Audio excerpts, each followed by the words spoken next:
జ్వరాలు వచ్చినాయి, పరుపులు కూడా తీయలే. అదో ఇడ్లీ పొంగలే తెచ్చింటే తెచ్చుకొని తింటున్నారు. అరే ఏమైందిరా విష్ణు? మీ నాన్నకి జ్వరం వచ్చింది. ఫ్రెండ్స్, మా ఇంట్లో అందరికి జ్వరాలు వచ్చినాయి. ఫస్ట్ నాకు వచ్చినాక మా ఆయనకు వచ్చింది. మా ఆయనకు వచ్చినాక మా చిన్నోడు కూడా గొంతులో గడ్డలు లేస్తారు. ఇంకా ఏడుస్తాం అనుకున్నాడు. ఇడ్లీ తింటున్నారు ఇంకా మా వాళ్ళు. ఫస్ట్ నాకే జ్వరం వచ్చింది. పడిసిందకు పట్టింది నాకు. ఎవరికన్నా ఇట్లా ఒక ఇంట్లో అంతమందికి వస్తుంది. కామన్ బస్సులు కామెంట్ చేయండి, లైక్ చేయండి, షేర్ చేయండి. ఒక ఇంట్లో ఇంతమందికి వస్తుంది. పొంగలి, ఒకరు ఇడ్లీ, ఒకరు అన్నము. పెద్ద అన్నం పెట్టుకొని ప్లేట్ పై పెట్టుకొని తింటాడు నేను, మా పెద్దోడు.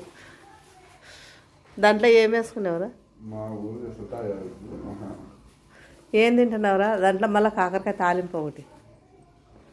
అందరికి జ్వరాలే మా ఇంట్లో మటుకు. పెంచకుంటే ఎవరైనా తింటారా?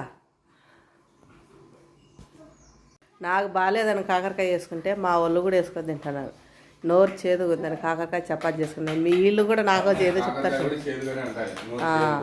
నోరు బాగాలేకుంటే ఏదైనా చేసుకొని తినచ్చు.